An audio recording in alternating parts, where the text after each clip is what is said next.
नमस्कार, capital TV में आपका स्वागत है। ये पूरा देश एनआरसी और सीएए और अब तो एनपीआर के नाम से जल रहा है।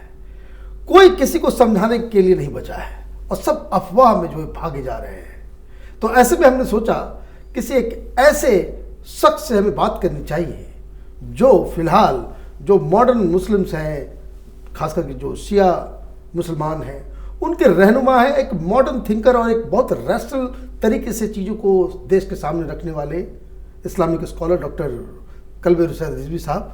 आपका बहुत बहुत स्वागत है कैपिटल टीवी में। सलाम, आपका भी बहुत बहुत शुक्रिया। और आपको मैं मुबारकबाद दे दूं कि जब मैं आया था तो मैं ओपिनियन पोस्ट में आपके साथ बात कर रहा था और अभी मैं कैपिटल टीवी में आपके साथ बात कर रहा हूँ। सबसे पहले ये बताइए, इस देश में कौन आग लगा रहा है और क्यों लगा रहा है?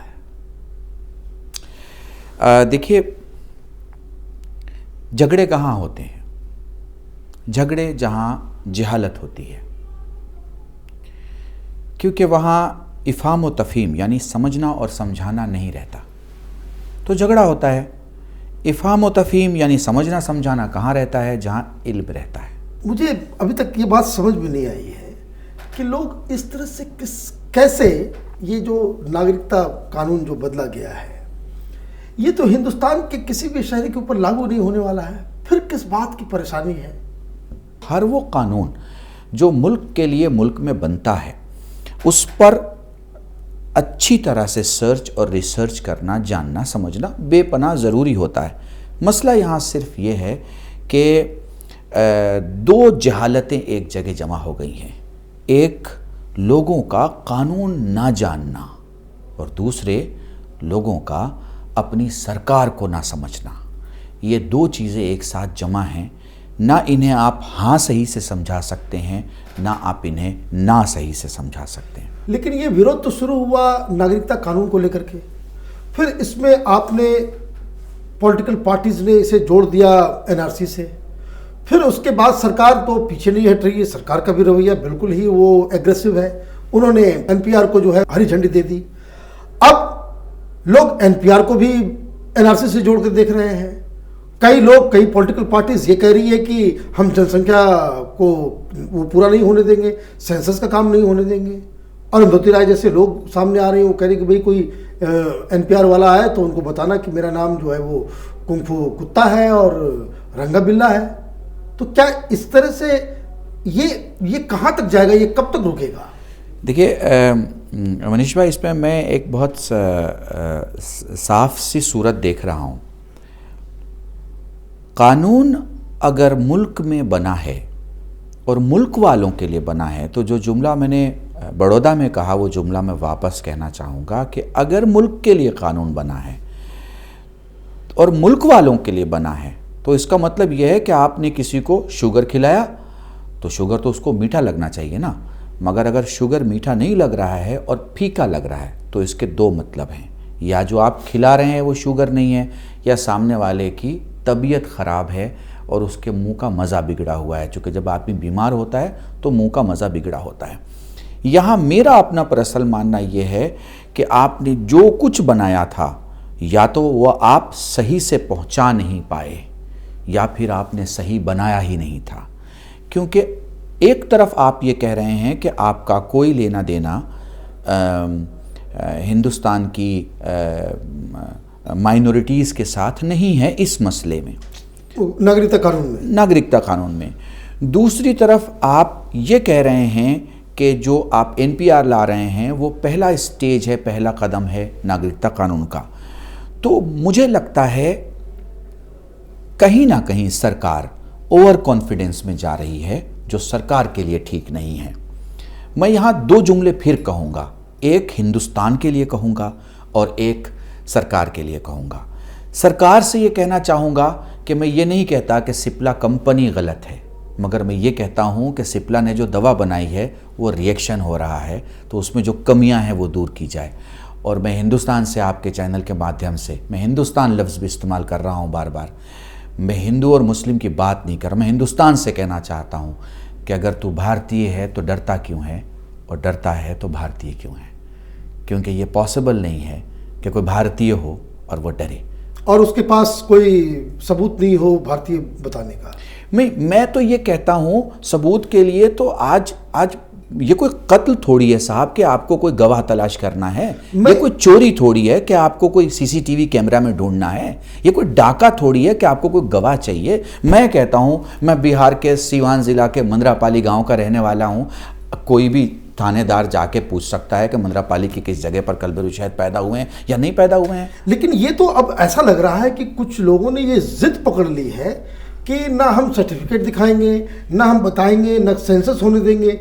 इसमें क्या दिक्कत है कि सरकार के पास इसका हिसाब नहीं हो कि कौन हमारे देश के लोग हैं, कौन बाहरी हैं, तो फिर किसके पास ये डाटा होना चाहिए? देखिए डॉक्टर साहब, ऐसा है कि ये कोई नई बात नहीं है। हर सरकार, चाहे वो कोई सरकार हो, मैं BBC लंदन में इंदिरा गांधी जी का इंटरव्यू देख रहा था, उसमें उन्होंने साफ लफ्ज़ों में कहा है कि बांग्लादेश के आए हुए जितने लोग हैं अभी फ़िलहाल तो हम उनको आसरा दे रहे हैं, मगर उसके बाद वो चाहे हिंदू हों चाहे मुसलमान, उन्हें अपने देश वापस जाना पड़ेगा।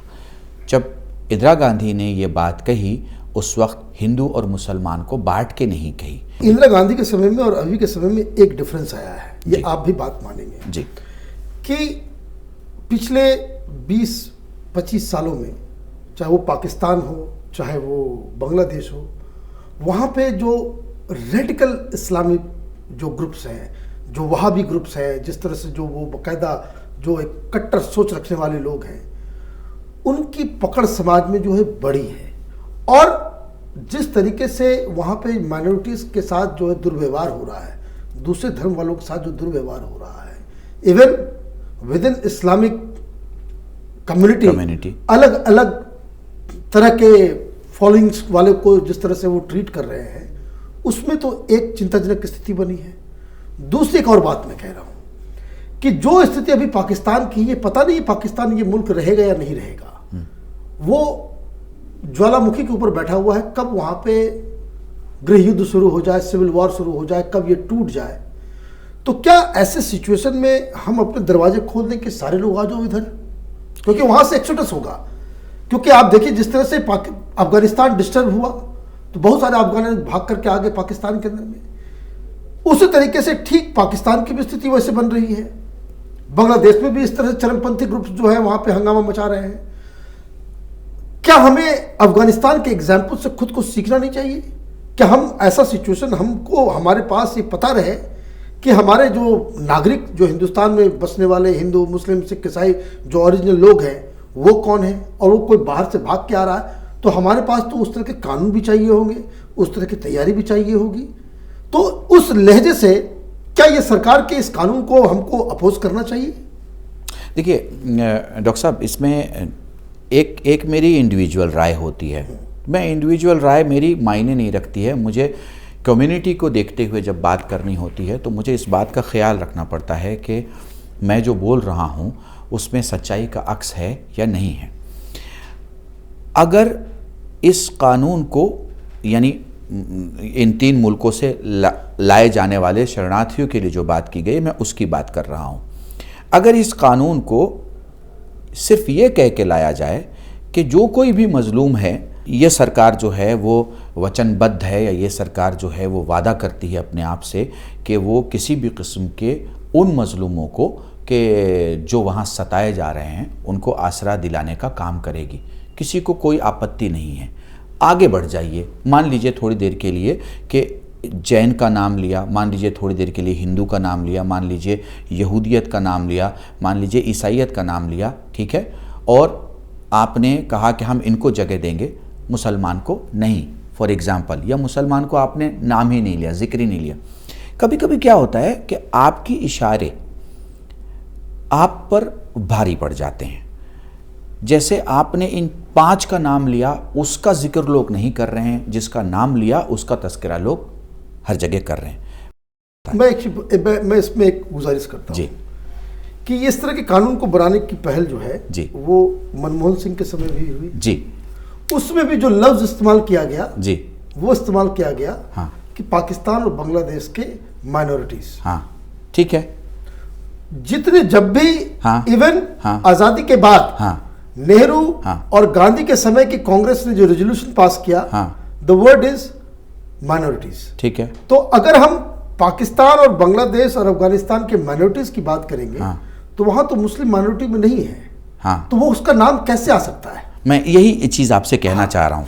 देखिए, मैंने जो अभी एग्जाम्पल आपको दिया, उस एग्जाम्पल का जो नतीजा है वो ये है कि जब वो क्लिप बाहर आई तो लोगों ने उसे, जिसके ना होने की वजह से वो क्लिप आम हुई, वो अडवाणी जी हो गए।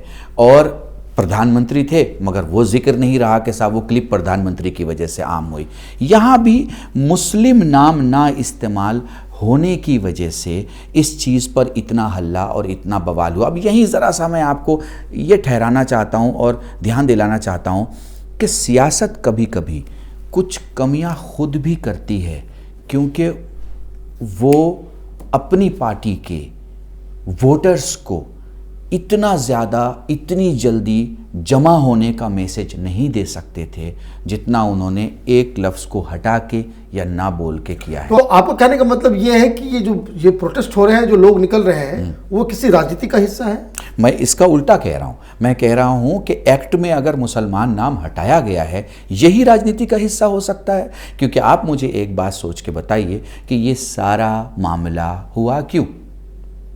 सिर्फ इसलिए कि जो चीज़ें नेहरू से चली थी, गांधी तक आई थी, वीपी सिंह तक गई थी, उसके बाद से अटल बिहारी वाजपेयी तक आई, और अटल बिहारी वाजपेयी से हमारे आज के प्राइम मिनिस्टर तक आई, मनमोहन सिंह के दौरान भी ये चीज़ मनमोहन सिंह आई, कांग्रेस के चीफ मिनिस्टर्स की चिट्ठियां हैं। ठीक है। हाँ। तो अब मेरा ये कहना है कि एक छोटे से लफ्ज़ में कि जहाँ ये कहा गया कि साहब हम माइनॉरिटी को नहीं लेंगे, यानी क्योंकि वहाँ तो मुसलमान मेजोरिटी में है, तो हम माइनॉरिटी को लेंगे जो वहाँ मजलूम है। हाँ। तो मजलूम तो वहाँ पे माइनॉरिटी में, यानी मेजोरिटी में माइनॉरिटी भी है जो वहाँ पे ऑलरेडी आप जानते हैं।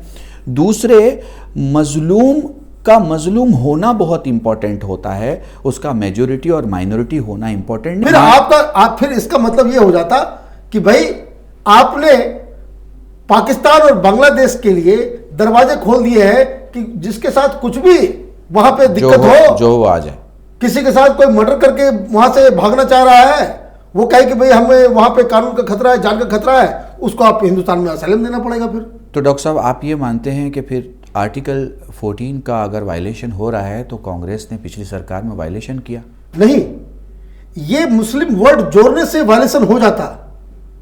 उन लोगों ने क्या किया था? उन लोगों ने माइनॉरिटीज कहा था, तो वो मुस्लिम नहीं था उसमें भी। तो माइनॉरिटी में मुस्लिम आ जाता है? नहीं, हिंदुस्तान की माइनॉरिटी नहीं, ये पूरी कानून ही है बांग्लादेश और पाकिस्तान और अफगानिस्तान के माइनॉरिटीज के लिए। ये कानून जब हिंदुस्तान में आर्टिकल बनता है, हाँ, और हिंदुस्तान में आर्टिकल में हम माइनॉरिटी लफ्ज यूज करते हैं, ये किसके लिए? Minorities of Bangladesh, minorities of Pakistan and minorities of Afghanistan. अच्छा, तब ये कैटेगरी एक बन गया। ओके। तब उसमें जो है वहां पे तो मुस्लिम फिर उसमें माइनॉरिटीज में नहीं काउंट किए जाएंगे।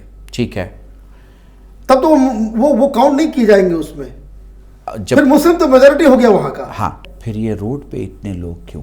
यही तो मैं सवाल पूछ रहा हूं, इसलिए तो मैं सवाल पूछ रहा हूं। ये जो स्लोगन्स हैं, इसलिए तो मैं सवाल पूछ रहा हूं कि ये लोग पे रोड पे इतने लोग कैसे आ गए पूरे देश में।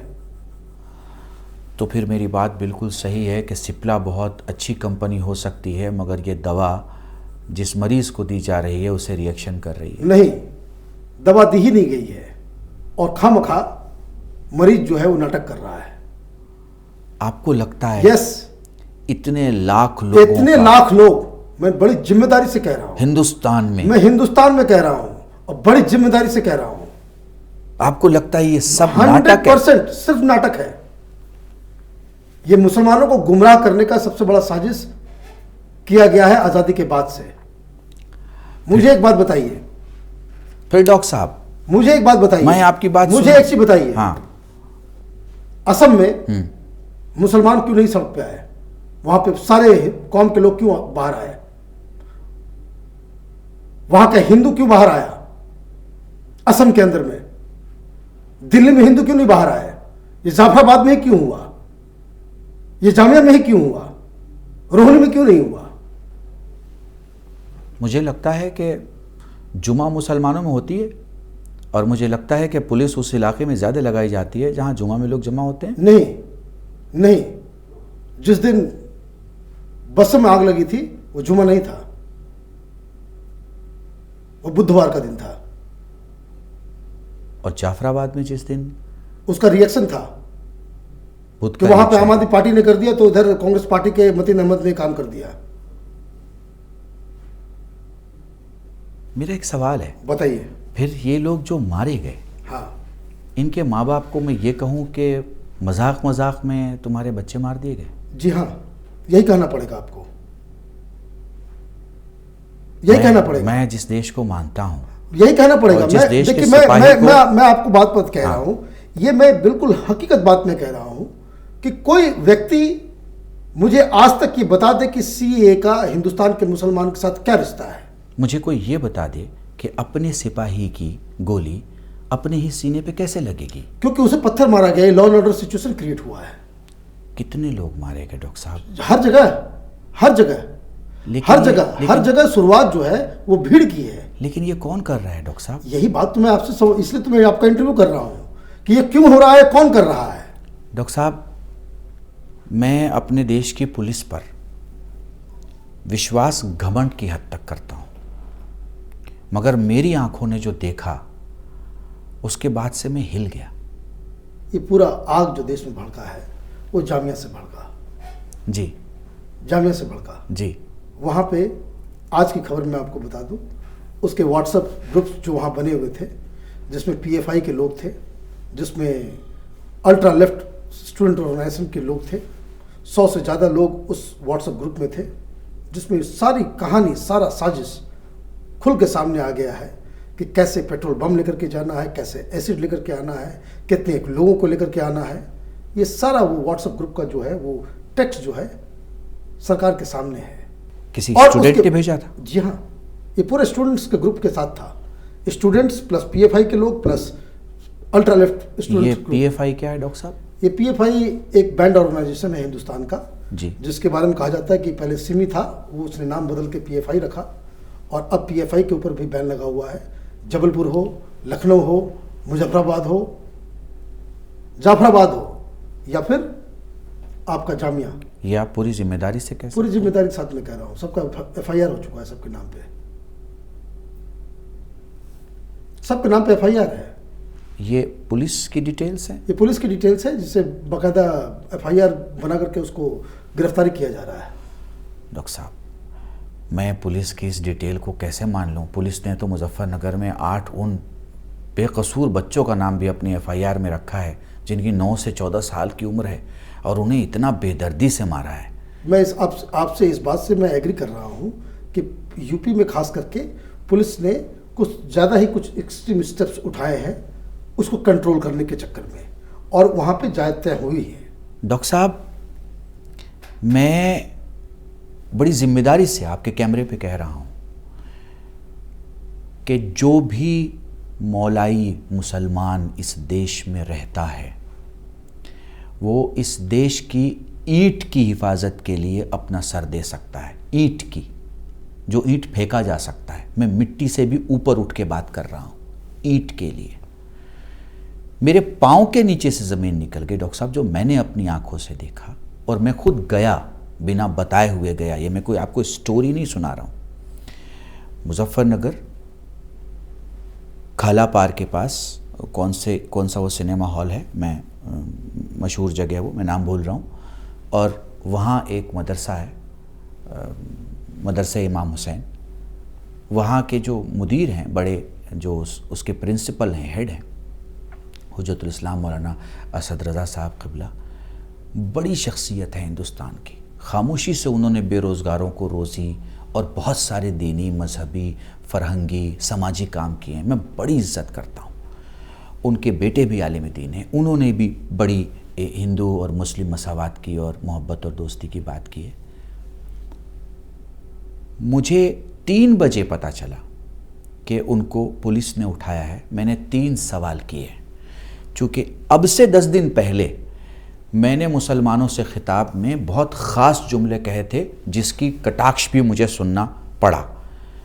मैंने मुसलमानों से और मजलूमों से, दूसरे जो भी हमारे हिंदू दोस्त हैं उन सब से, अगर तुम्हें कोई विरोध प्रदर्शन करना है तो जरूर विरोध प्रदर्शन करो, बिल्कुल राइट, तुम्हारा हक है, राइट है। मगर इस विरोध प्रदर्शन को मौलवी से, दाढ़ी से और अरबी नारों से दूर रखो, समाज से, ज़मीन से और ज़िंदगी के नारों से जोड़ के रखो, तुम कामयाब रहोगे। और मैंने पहला क्वेश्चन किया है मुजफ्फरनगर कि तुम ये बताओ कि क्या हम लोगों की तरफ से कोई विरोध प्रदर्शन था? उन्होंने कहा कि आगा ने साफ विरोध प्रदर्शन के लिए मना किया था, जुमा के बाद लोगों को खुद भेजा था मौलवी साहब ने। अच्छा। और 3 बजे के पहले दरवाज़ा बंद करके और उन्होंने सबको कहा था अपने अपने रूम में चले जाओ। 40-45 बच्चे अपने कमरे में वो बैठे हुए थे। उधर से कुछ भगदड़ मची, कुछ लोग आए, वो इनकी तरफ कूदे, पुलिस ने उनको निकाला, लेके चले गए। पुलिस को तो पता है, आइडेंटिफिकेशन है कि ये किसका मदरसा है, मौलाई लोग कौन हैं, मुस्लिम में हार्डकोर कौन है, कौन क्या है, कौन क्या है, पुलिस को पता है। अगर नहीं पता है तो और शर्मनाक बात है। और शर्मनाक, उसे इंटेलिजेंस को तो ये पता होता है, डिस्ट्रिक्ट इंटेलिजेंस यूनिट को, कि वो किससे बात कर रहे हैं। अब मेरा अगला जुमला आप सुनिएगा डॉक्टर साहब। पुलिस पीएससी के साथ अंदर दाखिल होती है, 26 कैमरे तोड़ती है, उनको उठाती है, मारती हुई लेके पुलिस लेन जाती है। 40 बच्चों को मारा पीटा जाता है।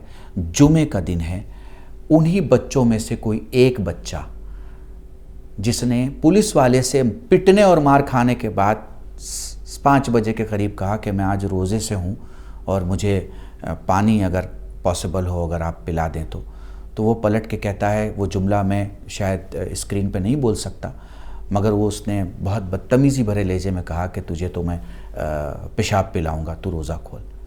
मैं जिस हिंदुस्तान को मानता हूँ, मैं जिस हिंदुस्तान का हिंदुस्तानी हूँ, मैं आपसे बहुत खुले दिल से कह रहा हूँ, तो मैं सोच रहा हूँ कि अगर कोई विरोध प्रदर्शन कर रहा है और विरोध हिंसक हो रहा है तो इसका सीधा सा मतलब है कि हिंसक बनाने वाला खुद विरोध का दुश्मन हो रहा है, वो अपने प्रदर्शन का दुश्मन हो रहा है, अपने प्रोग्राम का दुश्मन हो रहा है। तो ये हिंसक से तो आप निमटिए, हिंसक को आप ऐसी सजा दीजिए कि हिंसा ही इस देश से खत्म हो जाए। क्या स्थिति है मौलवी साहब की? मैं मौलवी साहब के हाथ टूटे हुए हैं, मौलवी साहब का पाँव टूटा हुआ है, उनके बेटे के 2 पाँव टूटे हुए हैं, उनके जो 41-42 बच्चे थे उसमें से 8 बच्चे को आपने जेल में भेज दिया कि हम तो इन पे केस बनाएंगे, चूँकि अगर केस नहीं बनाएंगे तो फॉल्स में आ जाएंगे, किस जुर्म में उठाया। साबित कैसे करेंगे आप उन बच्चों को?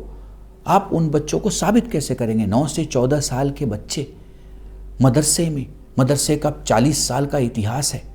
आप इस काम को करने के पहले 10 बार आपने सोचा होता। मुझे तो लगता है जिस पुलिस वाले ने या जिस सियासतमदार ने या जिस थोड़ी बहुत पॉलिटिक्स समझने वाले ने ये राय दी होगी पुलिस अध्यक्ष को या किसी को, वो नहायत ही बेवकूफ़ तरीन आदमी होगा। नहीं, मुझे एक चीज़ बताइए, तो फिर यहाँ पे पुलिस एडमिनिस्ट्रेशन क्या कर रही है, वहाँ एसएसपी क्या कर रहे हैं? मुझे तो लग रहा है कि ये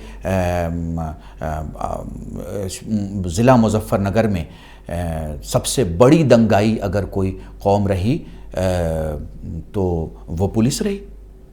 मैं इससे इनकार नहीं करूंगा कि कुछ दंगाइयों ने ज़रूर पुलिस पर क्या बोलते हैं हमला किया होगा। मैं इससे इनकार नहीं करूंगा कि कुछ दंगाई हर जगह होंगे। मैं इससे भी इनकार नहीं करूंगा कि गलत गलत है और सही सही है। आप में तो तमीज़ होनी चाहिए कि आपको किसको चुनना और किसको नहीं चुनना। जिसने आपकी टांग तोड़ी है, एक के बदले में आप 2 तोड़ दीजिए, आप पुलिस वाले हैं, कौन पूछने वाला है। लेकिन जिसने प्रोग्राम ही नहीं किया, कोई जिसने मदरसे का दरवाज़ा बंद रखा, जो बहुत मोहतरम इंसान है, जिसकी पूछ और इज्जत मैं ही नहीं कर रहा। डॉक्टर साहब, प्रेसिडेंट अवार्ड दिया गया है उनको। ओह माय गॉड, क्या दिया गया है उनको डॉक्टर साहब?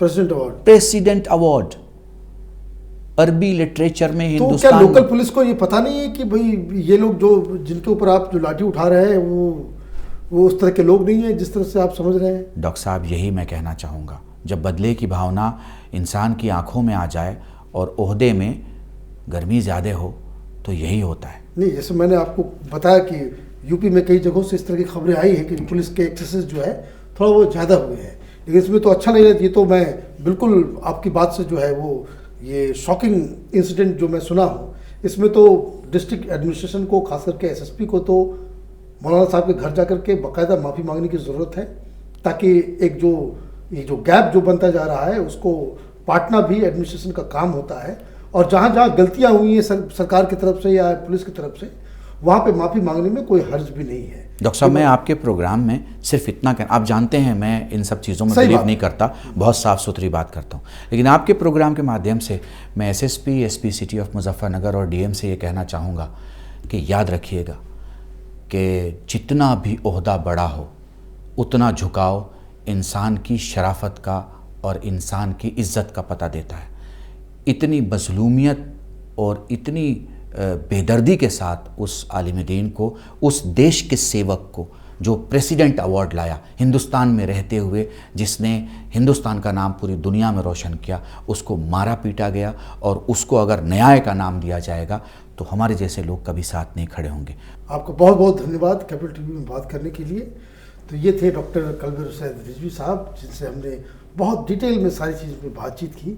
लेकिन एक बात ज़रूर कहना पड़ेगा कि किस तरीके से अफवाह से पूरे देश में अशांति छा जाती है, इसका एक इतिहास जो बन रहा है उसके हम लोग चश्मदीद गवाह हैं। और मैं आपके प्रोग्राम के ख़त्म होने के पहले बस आखिर में ये कहना चाहूँगा, चूँकि डॉक्टर साहब बेपनाह इज़्ज़त और मोहब्बत देते हैं, मैं कभी इतनी सख्ती के साथ बात नहीं करता, मुलायमियत मेरा अपना अंदाज़ होता है, चूँकि मैं मानता हूँ कि तेज़ बारिश का पानी नालियों में बह जाता है और जो पानी धीरे धीरे बरसता है वो ज़मीन के सीने में उतरता है।